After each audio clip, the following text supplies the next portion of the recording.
عباد الله الكرام، أوصي نفسي وإياكم بتقوى الله تعالى. قال الله تعالى: يا أيها الذين آمنوا اتقوا الله ولتنظر نفس ما قدمت لغد ولتنظر نفس ما قدمت لغد واتقوا الله إن الله خبير بما تعملون. basaze bannanga b'ebitiibwa, nsaba Allah ow'ekitiibwa tusobozese okutegeera biritugasa nga tufudde, nga kino kye twogerako olwaleero nti omusiraamu yenna ekyokubeera ku busiraamu origino kya bwatteeka. nkole ntya? naawe okimanyi oli ku dyupu, sala eddiiro odde ku busiraamu origino.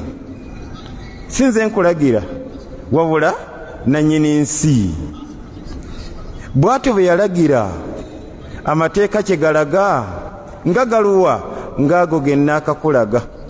essuula eyitibwa Tawba aya 10 kyetegeeza. essuula eyitibwa Nisa aya 10:15 kyetegeeza. obujulizi nga bungi, ahadith zenna akakulaga nnyingi. la yazighu anha illa halik, la yazighu anha illa halik. ni hadith najikolaga eri mu Bukhari ni Imam Ahmad ajiina ngeraga ki teri aliva ku busiraamu origino nadda ku dupe okujjako nga wa muliro. nazudde riwaya endala ngomba akayongeramu ekigambo kino yega nti la yazighu anha ba'di, teri aliva ku busiraamu origino obufaanagana n'obw'abasahaba ba'di, nga nvuddewo.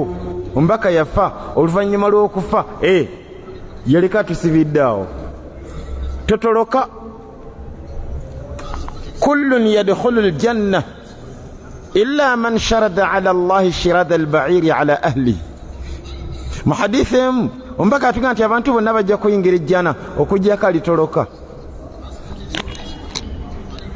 okujjako alitoloka ku Allah. shirada albairi ala ahli, nga bw'olaba eŋŋamiya bwetoloka ku bakama baayo. totoloka. nze nga natoloka dda. komawo eka, komawo ewaffe. totoloka. toloka olagawa? watoloka dda. komawo ize ŋŋaanye togaana. oli musomi w'amawuledi, watoloka. lwaki? ekyo kye weesibako basahaba tebakikolako. oli musaze wa birevu, watoloka. komawo, kola tawuba okomewo eka. komawo wano.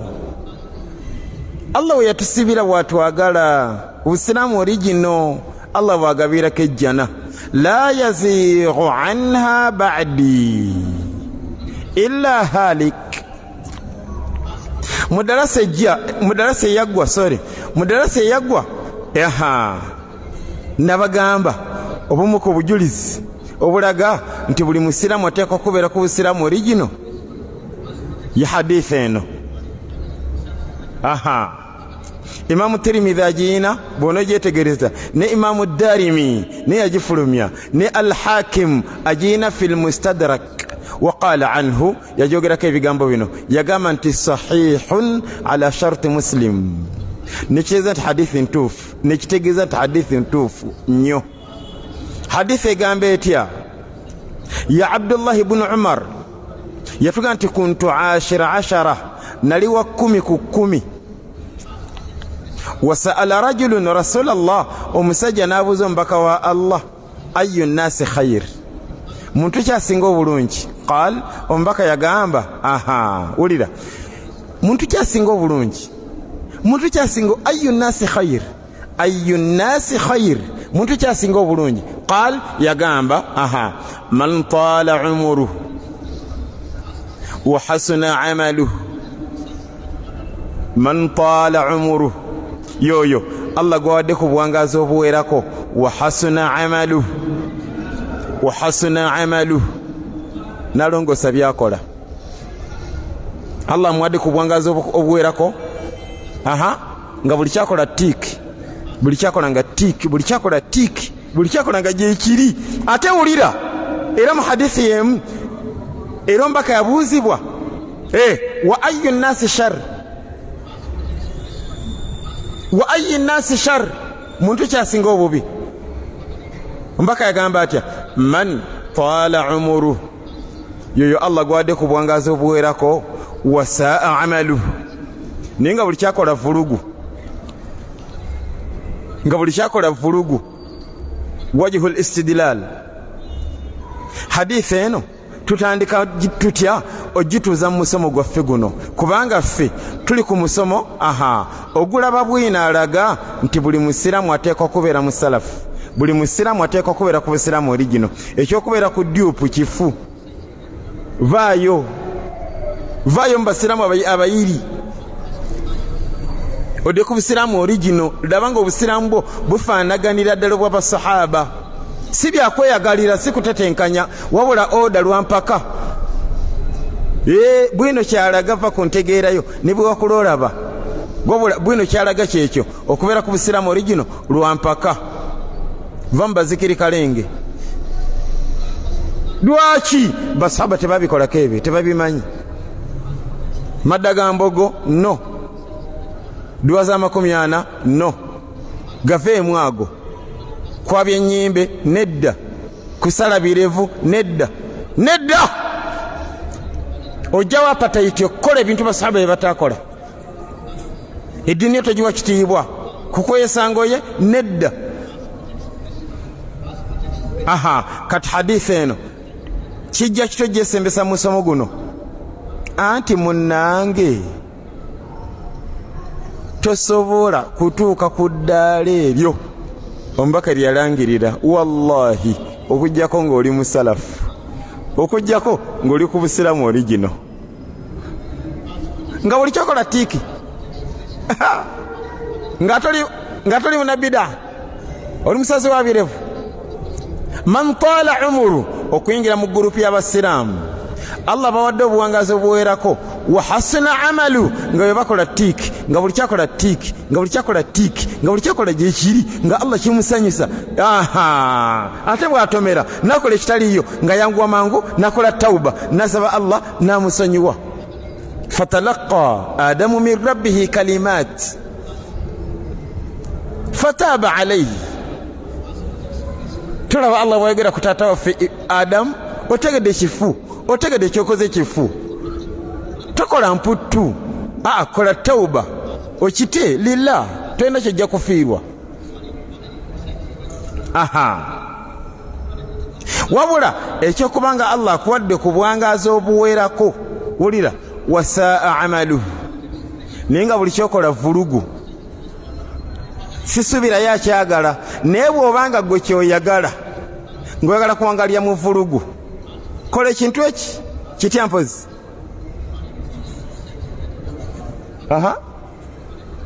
kola ekintu eki kitya beera ku dupu beera ku busiramu dupu gwe beera mu basiramu abasazi b'ebirevu mu kifo ky'okusoma Qur'ani y'ekitiibwa ekitabo ky'omulembe guno gwesoma nga bayibuli oba bivulugire ddala osomenga byombi Qur'ani ogiteeka wano ate wanootekawo ki ate wanootekawo ki bayibuli nga bw'osomako mu Qur'ani bw'osomako ne mu Bebulaniya mu Qur'ani esoma essula ki katugeze osome surat Anbiya ogimazeeko alina ogenda mu bayibuli n'obikula bikola by'abatume nosomako mu Qur'an katugeze sura surat Taha ogimaze ng'obikola ne bayibuli ng'osoma ne mu baluwa y'Abaperisuuti nga wandiikira Pawulo soma Qur'an ne bayibuli Qur'an tekumala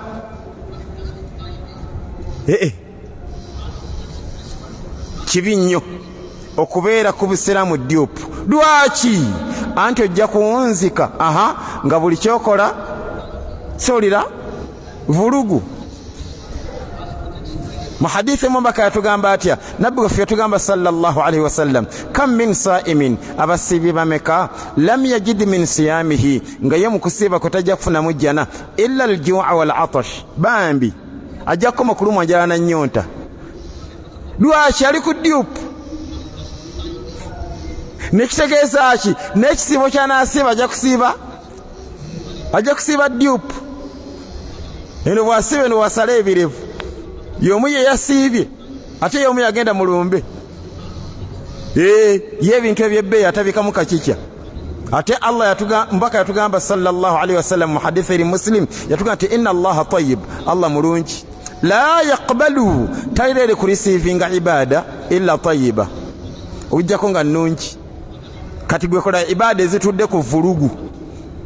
Almusbilu fi salati, mu hadithi endala mbaka yatugamba atya, yatugamba nti buli mukweyesa yenna esala gy'asaala, laysa min Allahi fi hillin wala haram, ewa Allah temwesa jjana aye temwonyesa muliro.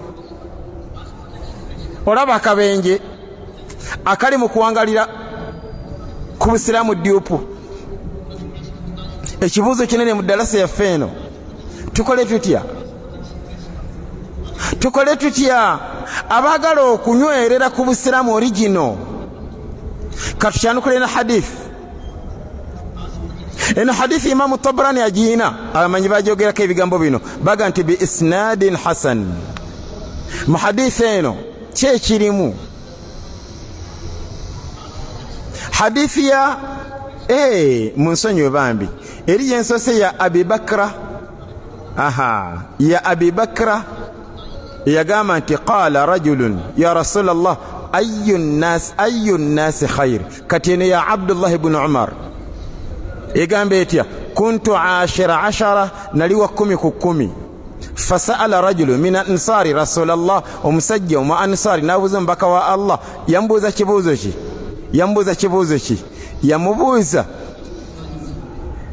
man akyasu nnasi wa akramuhum, muntu kyasinga obugezi era ani asinga ekitiibwa? Ekibuuzo kiwulidde. Man akyasu nnasi wa akramuhum, ani asinga obugezi, ani atusinga ekitiibwa, ani atusinga obugezi, ani asinga? Ekibuuzo ekibuna embeera yonna. Nga mbeera ki? Gamba ngeno gye tulimu. Nsaba Allah akkirize tufune ansi entuufu ga tunnafa. Singa oli ajja n'atubuuza nti nga bwe muli awo, ani abasinga amagezi? Ani abasinga okutegeera? Ani abasinga amagezi? Olaba otya nga mu ddalasa yaffe nga mulimu honorable MP w'Egindi atudde wali Samueya n'amasuuti ge n'ettaayi ze, kikyolaba waawo. Era bw'ogenda wali mu parking totaana kubuuza nti ya honorable eruwa, ogirabirako ki?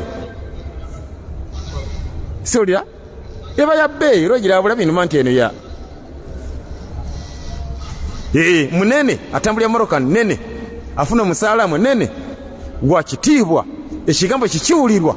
Kati ng'ali mu ddalasa muno olaba otya ne batubuuza nti nga bwe muli awo ani abasinga amagezi? Nga tunasa embeera bwino ono tusonga kwani? Siwulira nze nange ensonga ku honorable MP kituukikako, munene, mugezi muzibu, na kino kisoboka nga yakaddeyo ebisanja kino kya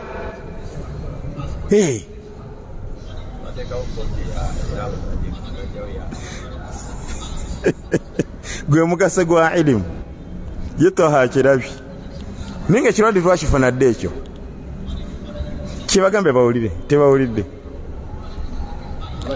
kwata bawa kijjeewa basiramu betegereza gwe. Assalamu alaikum warahmatullahi wabarakatuh. Honorable bateekawo ekkooti eyaabwe mu parliament ne bajjawo amateeka ga Allah agali mu Quran eyalamusa. Aha, kale barakallahu fikum. Nsaba Allah akkirize mu bwangu nnyo ddala seetegeerekeke ani atusinga amagezi tulese kyakulabirako ki. Aha, singa mu ddala saffe mbeeramu Honorable tusongawa siwulira gwosongawa siwulira. Aha, kale katugeze mu ddalasa yaffe olwaliwo nga mulimu Haji nannyini kizimbe kiri ne batubuuza nti ani abasinga amagezi awo, ani basinga amagezi, mwena ani abasinga amagezi tusongawa nga si bwino nange ensonga ku lwaki olaba nga tusonda sente z'omuzikiti ayinza ga mumalewo munabala nja kukubisaamu emirundi ena netuwekakaba emitwalo ntusonda katugeze emitwalo 2 mwe kiba kitegeeza kyekyo taimwezi 4 ye mba mukyebuza agenda zijjawa omanyi kyakola azijja wano okuzijja wano kitegeeza kyo ogiza mu nsawo y'ekkanzu wano koga yalaga nti size sente ezo takujja mane pass takola simu kitegeera kola okozi bwati nembala miliyoni munanga abantu bakkanya ekintu ekifu befufululu nti omugaga yaba inna qaruna kana min qaumi Musa fabagha alayhim oba ololabe ku mugagga tolabanga ku mugagga yenkana Qaruna. Kale kagambe okusinzira ku bwino ne bw'okuŋŋanya obugagga bw'abagagga nga ne bapulezidenti obatwaliddemu tosobola kufuna ssente zenkana za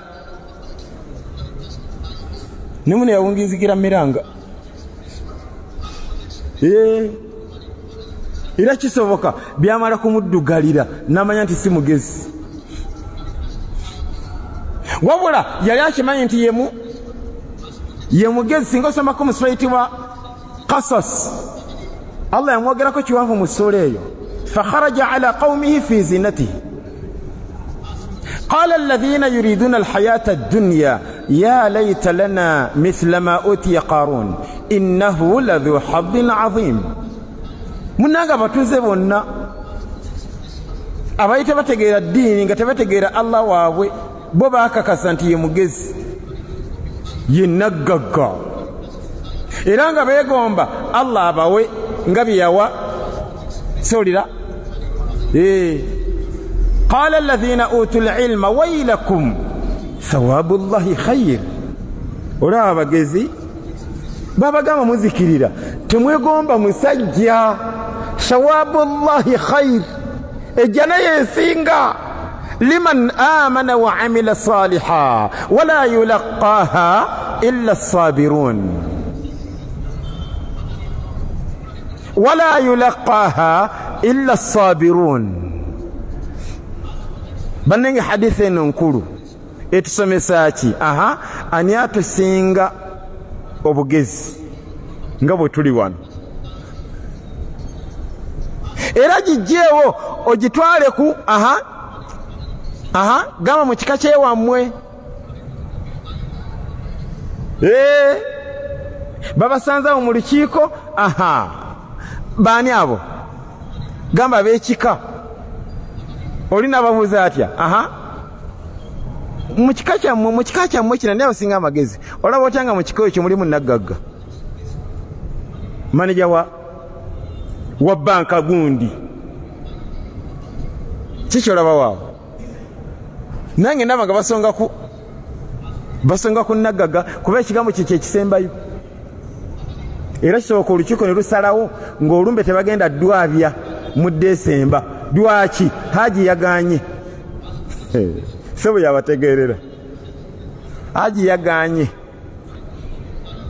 ye yagambye ayagala kujja na mufuti ate mufuti ali bizo omwezi ogwo gwonna tunalwabya ddi yagambye ajja tuwa olunaku mbuuza olukiiko luwakana oba nedda lwaki omugezi abasaliddewo ate yetajja mu mitingi akuba bukubika simu bagambe ennaku zera tugambye nno nziganye bamuwakanya kubanga oledi agenda bawe nte 6 ate enkoko tobala ayu nnasi khair muntu kyasinga obugezi ansa omubaka gye yatuwa sinnagireeta naye njagadde kulaga nti ansa bye tusuubira bifu wallahi si bituufu. Kino ekigambo ky'Abaganda simanyi Abasoga bakyogera batya naye Abaganda balina ekigambo kino era abaana bakitegeera kuva mu buto. Kigamba kitya? obwavu mpologoma. Kiva mu message ki? Gamba kutwewaza bwavu. Bambi ne beerabira obwavu mpologoma, ne beerabira nti shiriku. Ate yo mpologoma nume. Ate bid'at. Era osanga omusaze nga atya nnyo obwavu ate musazi wa birevu. Osinga kutya bwavu okusinga bid'ati. Otya nnyo obwavu. Buli mulimu ogukolako dda oyagala goba bwavu ate oli mu kweyesa. Otya obwavu okusinga omuliro gwa Allah. Munne gye bali abasaze ye atya nnyo obwavu n'okusinga jahannam. Era omusanga ayambuka n'omugamba olagawa sebo taswala gamba ngenda ku mawuledi. Bwavu mpologoma. Jahannam mpologoma. Ayu nnasi khair muntu kyasinga obugezi. Wa akramuhum ombaka yakyanukuleta sallallahu alaihi wasallam ku byokulabirako byendeese nkusaba oyongereko ebirala nga byonna bifulumya message eraga nti ansa gye twafuna nfu. Yo olaba otya nga ssomero lye babuuza nti ku mwina naye abasinga obugezi. Ssomero mulimu ki? Gamba mulimu headmaster, mulimu doosi, Sulya. Gamba mulimu abasomesa, mulimu abayizi, mulimu abafumbi. Menya mpulire bakyabeera mu ssomero. Mubeera mu asikaari, mulimu abeezi abooza toyireti, mbamu metroni. Ndowooza famire oba ngiyite ki bamembers abeera mu ssomero ndowooza obalabye. Kakati munnange kisoboka nga ansa gye bayina ku kibuuzo kino nga yentuufu. Ansa kimpozi basonga kwani? Solira basonga kwani? Ani abasinga bugezi basonga kwani? Ku headmaster. Pawoli wallahi kisoboka nga batuufu nga mu staff mwonna headmaster abasinga obugezi. Ngamba buli obugezi Allah bwagabirako ejjana. Nze sigamba buno obugezi obw'omu kiraasi nti olwokuba abeeranga first na second. Asigamba obwo obugezi. Sigamba bugezi bwakukyanga byabufuzi nedda. Nze ngamba obugezi Allah bwagabirako ejjana ng'obugezi obwo opposite ya gamba ya busiru. Musula gye bayita musula eyitibwa mulk aya 10 Allah yatugamba nti waqalu law kunna nasma'u aw na'qil ma kunna fi ashabi sa'ir. Kati aya bw'ogyetegereza eraga nti buli musiru wa muliro. Naye nga abalyogera ekigambo ekyo nga beekakasaka obusiru mulimu gamba n'abaasoma era nga abamu bali ba headmasters b'amasomero naye bambi nga ngenda akitegeera mu kabuli nti sibangako mugezi. Ma ayu nnasi khair ya hadithi gye tuliko. Nabbi waffe bamubuuza muntu kyasinga obugezi. Bye yayogera ebitendo byateekwa okuba nabyo Allah amuteeka mu bagezi. Munnange temuli ebyo twalisuubidde. Era nagambye nga sinatuuka ku mbaka Asa gye yatuwa sallallahu alaihi wasallam, nage kankulambuzeeko ne ku gamba ku maka agateredde. Amaka agateredde mubamu ki? Gambe family members. Mbulira mpulire. Mbera mutata w'abaana, mama w'abaana, solya mbamu abaana, house girl. Kuba amaka agateredde. Okimanya mbamba house girl nga basatu. Oli ayoza, onafumba mmere, ate oli ayala buliri. Mbamu asikari, kati basange nga batudde ku dining awo balya mmere. Obabuuze nti kumwe nani asinga obugezi? Abantu basonga kwani? Nenda basonga ku nnyinimu.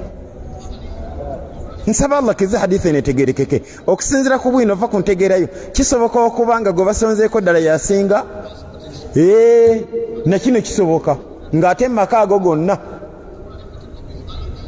Kyogere mpulire.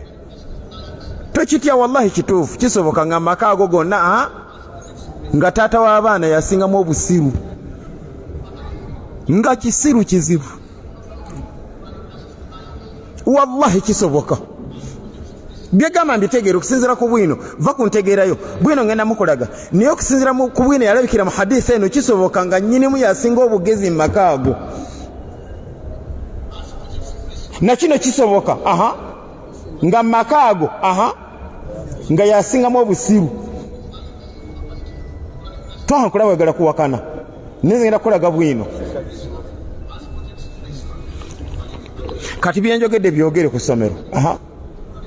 Tuvuddeyo ku ssomero naye bakukyogerawo. Kwambadde sikyogedde. Badde manyi okitegedde. Gweyogera byenjogedde ku maka bize ku ssomero. Anti kakati taata yalina okulagira abaana. Ono ddala saagitegedde. Twaye kyamubuzaabuza. Kyogere kale. Nga kyetwogedde ku gundi ku maka, kyogere ku ssomero. Kisobokera okubeera nga ddala headmaster ye musiru ate bw'ayita omugezi. Ddala saagitegedde. Okusinziira ku bwino, okusinziira ku bwino. Kisoboka okuba nga kye balaba kye kituufu. Wallahi kisoboka ng'omudde oyo mugezi. Naye nga kyennyume. Ng'omudde oyo mugezi. Nga talaba aya n'aginyooma. Nga si musazi wabire, si musomi wa mawulidi, nga musiraamu ali ku busiraamu oli gino. Tusookere wano, kisoboka okuba nga kye balaba nga ne wa Allah, ng'abaddu balaba nti omudde ono mugezi, nga ne Allah alaba naye, nga kye tulaba ne Allah kya. Mbuuza kisoboka oba nedda? Kuki? Gamba mu maka, ne mu ssomero, ne mu yogera ebyokulabirako byendeese. Gamba ne mu ddalasa eno mwe tuli. Mulimu naggagga nanyini kizimbe kiri. Bwe batubuuza omugezi gwe tusongako, na kino kisoboka wallahi nga ffenna yatusinga obugezi. Naye na kino kisoboka ate nga yatusinga obusiru. Ne waba yazimba omuzikiti guno, kati nkuzzayo ku byokulabirako byendeese. Kati mu maka, okusinzira ku bwino gwe ngenda okukolaga ombaka gwe yafulumya ku nsonga eno naye atusinga obugezi, kisoboka okuba nga nnyinimu, nga kye tulabye ddala era newa Allah bwe kiri. Nga mu ndaba yaffe mugezi, newa Allah nga mugezi. Na kino kisoboka. Ng'ate si nnyinimu. Ate nga si maadamu. Wabula nga asinga obugezi mu maka ago. House girl. Era nga ye takkiriza kwebaka budde ne bukya nga tasadde salatul layiri. Ate nga maka gonna yasinga okoowa. Ate haji ne madamu nga bebaka kalamba. Lwaki balaba TV mpaka saa mukago gw'ekiro, bwagwawo aba agudde. Ate house girl yebaka bukyali. Lwaki? Asobole okuzuukako essala ye yekiro kubanga tamanyi lunaku lwanaafa. Bannanyiga house girl nga mugezi muzibu. Ate haji nga talina aya neegi gyawa kitiibwa, talina hadithi neegi. nsaba Allah akkirize biwulikike ate bitegeerekeke ko obulamu bwaffe butusigaza butini ku nsi kuno tobitegeera bano nga babitegeera abaddu kye balowooza Allah si kwapimira nedda wallahi gambye genda osomeko mu surati Qasas Qaruna yali badde wa mujjana naye fa khasafna bihi wa bidarihi al-ard fama kana lahu min fi'ati yansurunahu min dunillah wama kana min al-muntasirin. Abagezi mbalabira ku kyewammwe haja abasinga obugaga yabasinga obugezi oyo ayabye enyimbe oyo musazi w'ebirevu oyo muli wa riba oyo mukweyesa ng'olwokuba omugagga ayu nnasi khayir.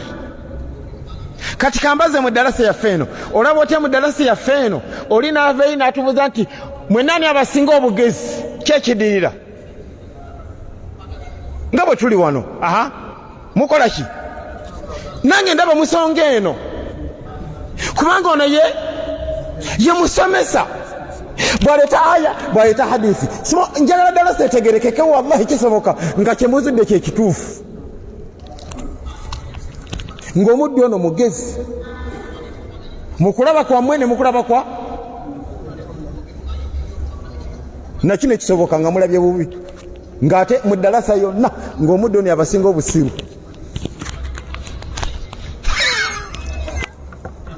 buli emu yeetunulako wallahi kisoboka wanje mbu ya boga sabalanga bananga asomesa ate asomesa bulungi bananga naleta aya naleta bambi kisoboka ngewa Allah ngekisajja kino nga kisiru kizibu. watlu alaihim naba alladhi ataynahu ayatina fansalakha minha. nga tunaba waliwo seeka nga irimu yenkambwe shaitan nemwetoloola Allah yatuga nti fansalakha minha irimu najebaagamu kyekyadirira fa atba'ahu shaitan nemugoberera fakana min alghawin nawungira ddala walau shi'na larafa'nahu biha. eno Qur'an gyensoma esura eyitibwa A'raf aya 176 walau shi'na larafa'nahu biha. kati ngenze ku aya 177 Allah yatugamba singa nasalawo nali nsobola omusitula olwayirimu gye namuwa walakinahu akhlada ila al-ard wabula yayagala nyensi wattaba'a hawahu nagana gobeera bwino nga gobeera kwagala kwa mutima gwe. ani oyo gamba shekhe namanyage kanga kuwe yayitibwanga Bal'am ibn Ba'ura omudi yayagala ebinusu nga yalinga kikennembi walengera sukali wa shekhe omulamba sente zikyakumalamu nga tegoli badde wumba abasaaze nti sente tezibamalamu sente size buli kimu. inna Qaruna kana min qaumi Musa. Qaruna yawunzika bubi ate nga yayina sente empya nenkadde zarni waman khalaqtu wahida waj'altu lahu malan mamduda. nono nagagga amanyage yayitibwanga gamba Walid ibn Mughira ibn Shu'ba. Allah mogerako mu surati Mudaththir yali nagagga thumma yatma'u an azid kalla yafamu kafu nga musiru muzibu ninga sente mpitirivu banange sente size buli kimu era sente munange Allah siku apimira abagezi nedda apimira kuki Allah apimira kuki kyekibuuzo ekisigadde mu ddiiro.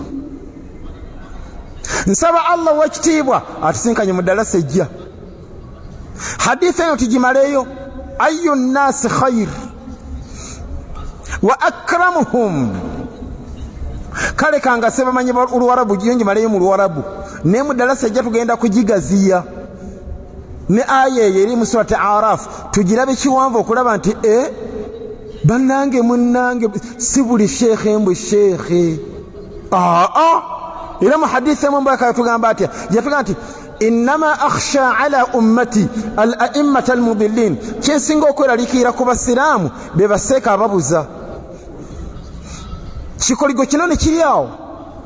Omanyi omu yaboogerako ekigambo kyanneewuunyisa, yagamba seeka yenna nga kavulugira abanga ejjinja eryekiise mu nsolo y'amazzi gye gava kigenda ne kituula wali. Yagamba nti la hiya tashrab, yennyini tasobola ganywa, wala yakhilla sabilana ilayna nashrab, naffe tatuleka gatuuke eno tu. Kikoligo kinene kiri mu umma.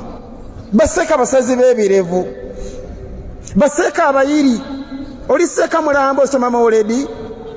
Innama akhsha ala ummati al-a'immata al-mudillin, hadith eri Muslim. Kati mu ddalasa ejja hadith tujja kugimalayo insha Allah, tulabe ne aya nekiwanvuko biidhinillah, tulabe ne topic egamba si buli sheekhe mbu nedda wallahi kifu. سئل رسول الله صلى الله عليه وسلم أي الناس خير فقال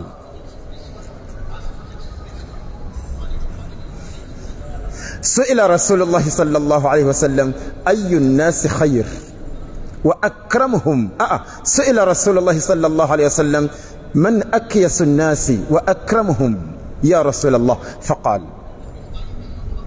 فقال